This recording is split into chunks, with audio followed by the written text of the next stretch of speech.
Halo guys, kenali saya Asina Pelja dari kelompok Liliput akan menjelaskan tentang sistem informasi akuntansi usaha jasa dalam Salon Muslimah Arsya. Nah, usaha yang kami teliti ini bergerak di bidang jasa pelayanan bidang kecantikan, menyediakan fasilitas dan pelayanan yang bertujuan untuk merawat, mempertahankan, menambah kecantikan tubuh, serta mengembalikan kesegaran dan keindahan tubuh seseorang dengan menggunakan alat dan bahan kosmetik yang berkualitas. Nah, di sini tim perancang yang pertama adalah saya sendiri, Asina Pelja. Selanjutnya ada Cindy Octavia Sitorus Pane, dan yang terakhir adalah Glorivia Dwi Rezeki Simangunsong. Proyek ini merupakan bagian dari pelaksanaan program kelas kolaborasi perguruan tinggi dan praktisi dunia kerja dalam program praktisi mengajar angkatan keempat tahun 2024. Dengan dosen pengampu Ibu Indri Ditisari dan dosen praktisi yaitu Bapak Andra O'Norman. Berikut adalah sekilas info tentang dosen pengampu dan dosen praktisi kami.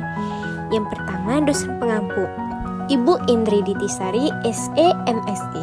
Ia merupakan dosen pengampu mata kuliah Sistem Informasi Akuntansi, dosen tetap PNS, penata tingkat 1 dengan golongan 3D, jabatan fungsional lektor, berpengalaman di bidang akuntansi keuangan sektor private selama lebih dari 10 tahun. Ia juga merupakan alumni Politeknik USU angkatan tahun 1991.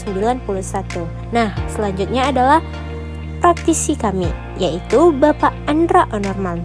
Bergelut di bidang full stack system developer selama lebih dari 15 tahun, konsultan sistem informasi dan akuntansi di beberapa kampus swasta dan kampus negeri di Pulau Sumatera, koordinator ICT di Fakultas Ekonomi Universitas Negeri Medan, JFT PNS dengan pangkat 3D, penata tingkat 1, alumni Politeknik USU angkatan 1991. Instrumen software yang kami gunakan dalam kegiatan praktisi ini adalah SysKA versi 2 tahun 2024.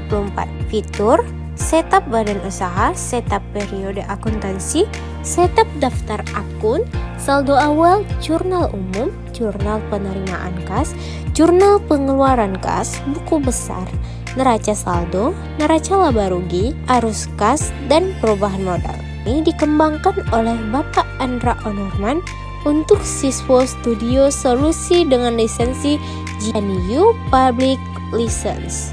Nah, ada 6 hal yang akan kami paparkan. Yang pertama adalah gambaran umum perusahaan, 2 mekanisme dan kerangka tahapan, 3 proses kunjungan dan pengambilan data, 4 perancangan akun, input data transaksi dan laporan keuangan, 5 analisis kinerja bisnis berdasarkan informasi laporan keuangan. Dan yang terakhir adalah saran dan rekomendasi dari kelompok kami terhadap usaha yang kami teliti. Berikut adalah gambaran umum dari perusahaan yang kami teliti, yaitu Salon Muslimah Arsya. Nah, di sini pemilik beratasnamakan Bu Santi. Usaha ini beralamat di Jalan Setiabudi, Titi Brobrok, depan SD, di samping Hisana lebih tepatnya. Nah, usaha ini bergelut di bidang kecantikan, di mana usaha ini memberikan layanan berupa pijat, pangkas, perawatan wajah, dan hal lain yang berkaitan dengan kegiatan perawatan tubuh, rambut, dan kuku.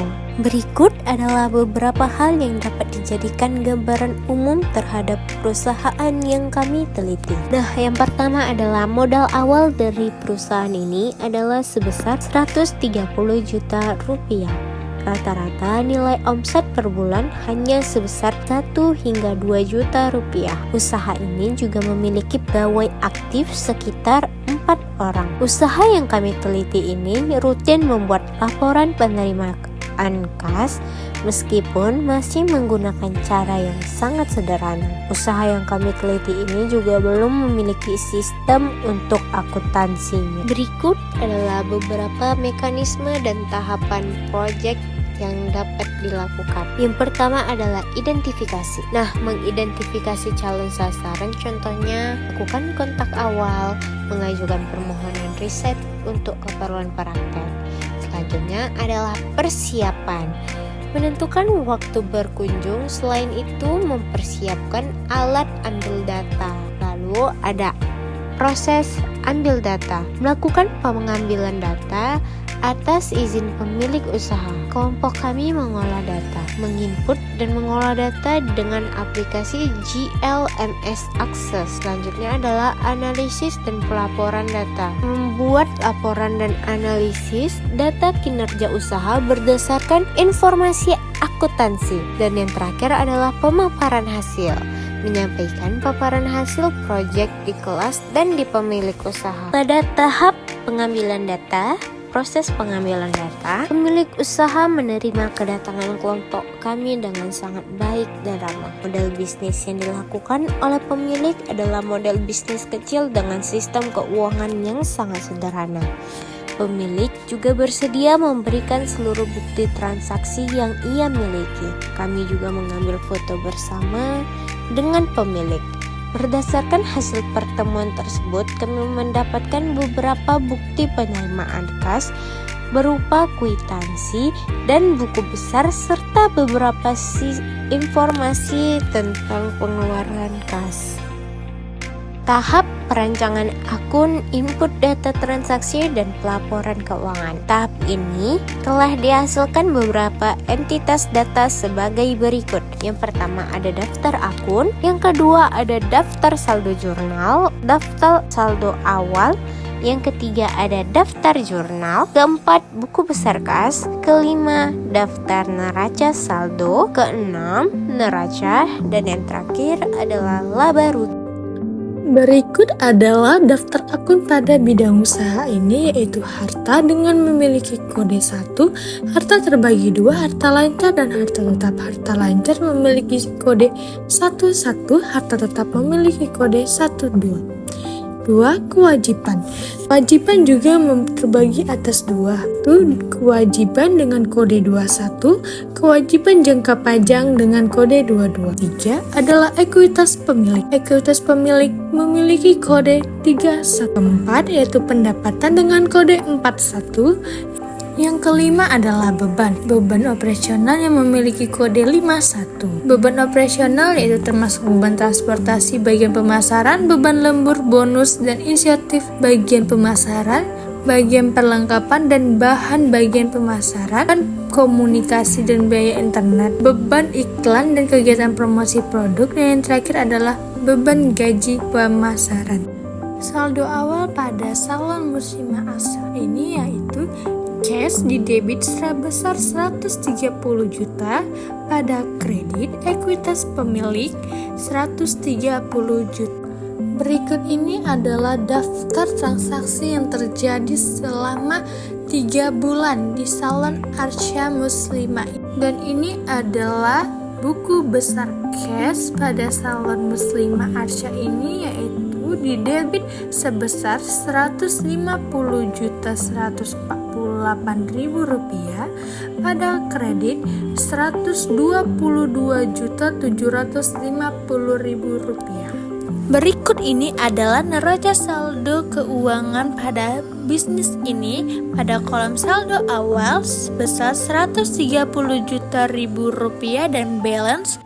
Pada kolom mutasi sebesar 177.046.000 rupiah dan balance. Pada kolom saldo semuanya totalnya ialah 157.148.000 rupiah dan balance. Setelah terjadi perhitungan, dapat kita lihat laba bersih dari bidang usaha ini yaitu sebesar 5.898.000 rupiah.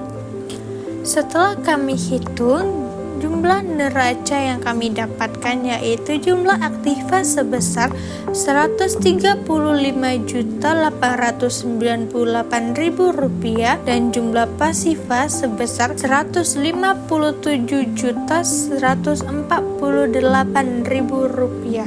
Mohon maaf jika gambar yang kami tampilkan terlihat tidak jelas. Kami akan memberikan link akses dokumen untuk teman-teman semua agar dapat melihat identitas yang kami dapatkan. Selanjutnya ada tahap analisis kinerja bisnis berdasarkan laporan akuntansi. Di tahap ini, paparkan hasil analisis kinerja bisnis berdasarkan informasi akuntansi di laporan keuangan. Yang pertama, tidak terjadi pertumbuhan pada omset. Kedua, net profit marginnya berada pada persentase 21,75%. Ia sebesar serat. Yang keempat, pertambahan aset terjadi karena terjadi ekuitas. Selanjutnya ada statistik kinerja bisnis. Pada diagram tersebut bisa kita lihat 0% pada pertumbuhan omset, 0% pada rasio hutang terhadap aset, 100% pada pertumbuhan aset, dan 21,75% pada net profit margin. Paparan analisis kinerja bisnis. 1. Dengan implementasi strategi pemasaran, bisnis ini berhasil mengundang minat para calon customer. Bisnis ini memanfaatkan media sosial untuk pemasaran atau Instagram. Ada baiknya tingkat penggunaan media sosial untuk pemasaran ditingkatkan. Kedua, fokus pada pengembangan bisnis dan hubungan pelanggan. Yang ketiga, Salon Muslimah Arsyah yang menyediakan layanan perawatan kulit, rambut, dan tubuh. Salon ini tergolong aman dan nyaman bagi wanita karena hanya wanita yang dapat masuk ke dalam salon ini sehingga dapat menjaga privasi. Kita bisa memberikan saran atau rekomendasi untuk pertumbuhan bisnis dari usaha jasa yang telah dianalisis. Saran dan rekomendasinya yang pertama ada, mungkin sebaiknya usaha ini harus meningkatkan promosi untuk menarik minat pelanggan agar meraih laba yang lebih tinggi. Usaha juga bisa mencari dukung sponsor untuk mengurangi pengeluaran dari segi hal perlengkapan. Dan yang terakhir, usaha juga dapat menambahkan berbagai macam layanan baru yang belum ada di salon tersebut. Sekian data dan perhitungan yang kami dapatkan. Mohon maaf jika ada kesalahan kata yang kami gunakan. Kami kelompok 1 yang beranggotakan Hasinah, Cindy, dan Glorivia mengucapkan terima kasih.